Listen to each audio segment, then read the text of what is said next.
Bienvenidos una vez más a El Comentario, un programa realizado por Agustín Sancho Cubero. Este programa está disponible en YouTube y en las principales plataformas de podcasts. No te olvides de suscribirte, es gratis. A continuación empezamos el programa. El sueño. Es algo que damos por sentado, ¿verdad? Llega la noche, cerramos los ojos y, bueno, el cerebro se pone a ordenar un poco los cajones del día. Pero si lo piensas, es un misterio. ¿Por qué una función tan vital como la reparación celular estaría ligada a un órgano tan complejo como el cerebro? O sea, ¿qué pasaba antes de que existieran los cerebros? ¿Es que los primeros animales no necesitaban, pues eso, descansar? Pues hoy vamos a explorar justo eso. Tenemos sobre la mesa una investigación increíble del Instituto de Biología Evolutiva, que es un centro del CSIC, y la Universidad Pompeu Fabra. Se han ido nada menos que al fondo del Caribe a estudiar a una de las criaturas más antiguas del planeta, el coral. Y la misión es responder a una pregunta que parece casi de ciencia ficción. ¿Duermen los corales? Y sobre todo, ¿qué nos dice su respuesta sobre nosotros mismos? Es que la pregunta es la correcta, porque la respuesta lo cambia todo. No solo es que, de forma sorprendente, sí duermen, sino que el por qué lo hacen destapa un drama biológico fascinante, una historia de convivencia, de dependencia y, bueno, de toxicidad que se resuelve cada noche en la oscuridad del océano. Una relación tóxica con tregua nocturna. Me gusta. Venga, pues si no tienen cerebro, ¿cómo demonios se sabe que están durmiendo? Porque no podemos ponerles un electroencefalograma. ¿Qué buscaron los científicos? ¿Que roncaban bajo el agua o algo así? Ojalá fuera tan fácil, no. La clave, y aquí está la genialidad del estudio, fue ignorar el comportamiento visible y escuchar directamente lo que decían sus genes. El equipo se fue a la isla de Curazao, se sumergió a unos 5 metros, y durante 3 días con sus noches estuvieron tomando pequeñas muestras de un coral cerebro, el Pseudodiploria stregosa. O sea, un trabajo de campo durísimo. Inmersiones cada 6 horas, sin parar. Exacto. Y lo que hacían era un análisis genético, una transcriptómica. Es como si en lugar de ver si una fábrica está abierta o cerrada por las luces, te pusieras a escuchar las órdenes que se dan por la radio interna. Analizaron qué genes se encendían y cuáles se apagaban a lo largo de un ciclo de 24 horas. Y encontraron un patrón, imagino. Un patrón clarísimo. De noche, un montón de genes relacionados con la actividad se apagaban y otros relacionados con la reparación celular y el mantenimiento pues se encendían a pleno rendimiento. Ajá. Descubrieron un ritmo circadiano perfecto. El coral entraba en un estado de reposo profundo, un sueño reparador que dura aproximadamente 8 horas. ¿8 horas? Un tercio del día. Un ciclo que, curiosamente, nos resulta muy familiar. Vale, esto ya es alucinante de por sí. Un animal sin neuronas que duerme sus 8 horas. Pero has dicho que la clave era el por qué. ¿Por qué necesita ese descanso tan estructurado? ¿De qué se está recuperando? Se está recuperando de su compañero de piso, Vale. de su socio vital. El coral no vive solo. Dentro de sus células, en una intimidad absoluta, vive un alga microscópica llamada Breviotholium. Y aquí empieza el drama. A ver, yo sé que es una simbiosis, ¿no? El alga hace la fotosíntesis con la luz del sol ¿Mm? y le da de comer al coral y el coral le da cobijo. Vamos, un negocio redondo para ambos. A primera vista, sí. El alga es su chef personal, su fuente de energía. Pero esa cocina tiene un problema muy serio. El proceso de la fotosíntesis, además de producir azúcares, genera una especie de humo celular. Unas partículas muy reactivas, como si fueran chispas microscópicas que saltan sin control. ¿Y esas chispas son peligrosas? Son letales a largo plazo. Es lo que llamamos estrés oxidativo. Ah, claro. Esas chispas van chocando contra las delicadas estructuras de la célula y con el tiempo las van como quemando, las van dañando. Sobre todo atacan al núcleo de la vida, al ADN. Entiendo. Así que el coral tiene un socio que es, a la vez, su chef personal y, sin quererlo, su envenenador. Una relación de dependencia absoluta, pero con un lado oscuro que se manifiesta cada vez que sale el sol. Vaya tela. Es como tener un inquilino que cocina de maravilla, pero que es fumador empedernido y te llena la casa de un humo tóxico todo el día. Y no puedes echarle porque si lo haces te mueres de hambre. Es la analogía perfecta. No puedes echarle. La simbiosis es obligatoria. Así que ¿Cuál es la solución que ha encontrado la evolución para este dilema? La noche. La noche. Cuando el sol se pone, el alga deja de hacer la fotosíntesis, el chef cierra la cocina y el humo se disipa. Y el coral aprovecha para ventilar la casa, claro. Exactamente. En el momento en que el estrés oxidativo baja, el coral enciende toda su maquinaria de limpieza y reparación. Los genes que se activan por la noche son, en su mayoría, los encargados de reparar el ADN dañado y de limpiar todos los residuos tóxicos acumulados durante el día. O sea que... El sueño del coral no es un simple descanso pasivo. Es un proceso activo y desesperado para sobrevivir a su propio socio. Es la tregua nocturna que le permite aguantar el día siguiente. O sea que el sueño no evolucionó para pensar mejor o para consolidar recuerdos. La función original, la más primitiva, era simplemente una necesidad de fregar los platos y sacar la basura celular. Esa es la gran revelación de este estudio. Nos obliga a replantear el origen de todo.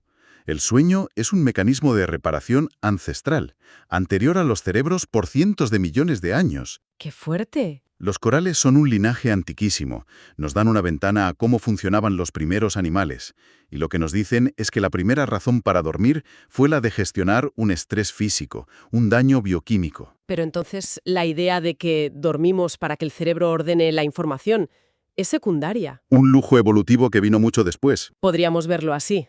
Es como si el edificio original se hubiera construido con un único propósito: tener un taller de reparaciones en el sótano que funcionara por la noche.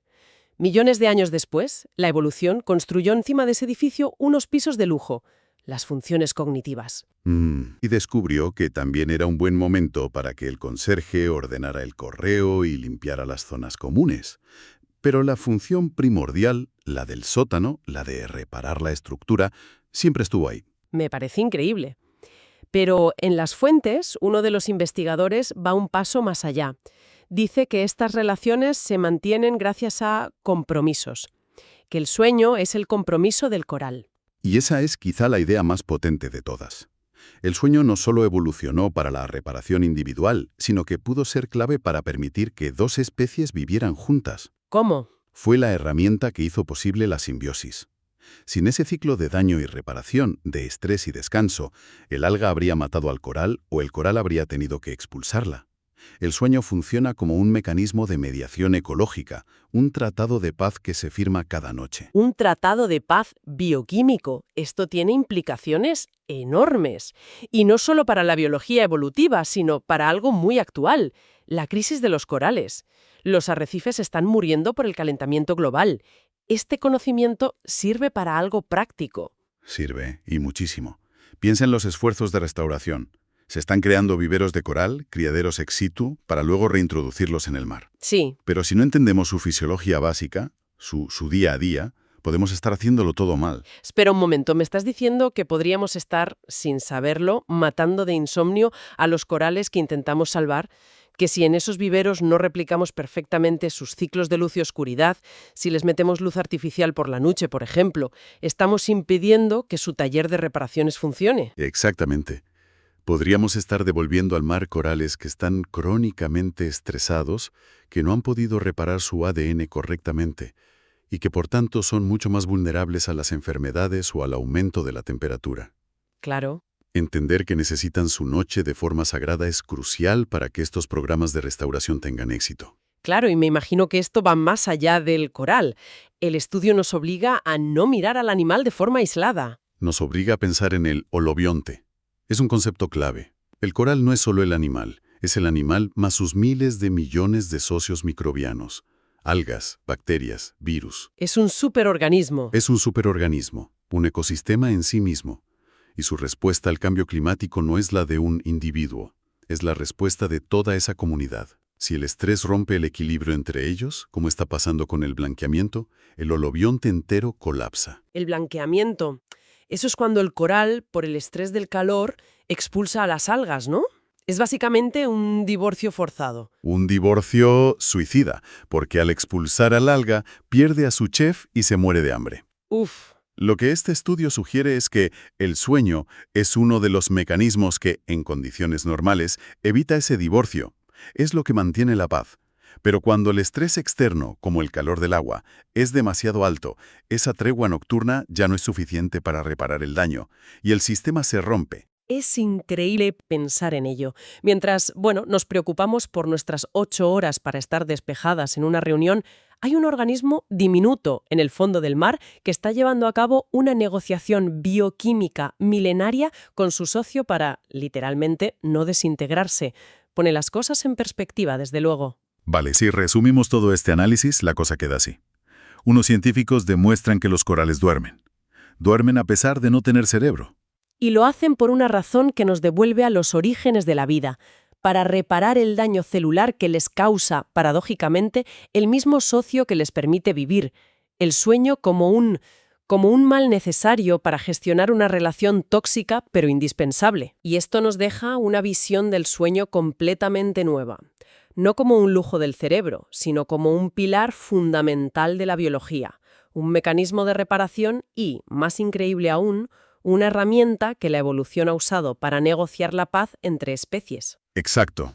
Nos enseña que muchas de las grandes alianzas de la naturaleza no son pactos felices y armoniosos, sino equilibrios increíblemente frágiles, mantenidos por compromisos y treguas constantes, como el sueño. Y esto nos lleva a una última idea para darle vueltas.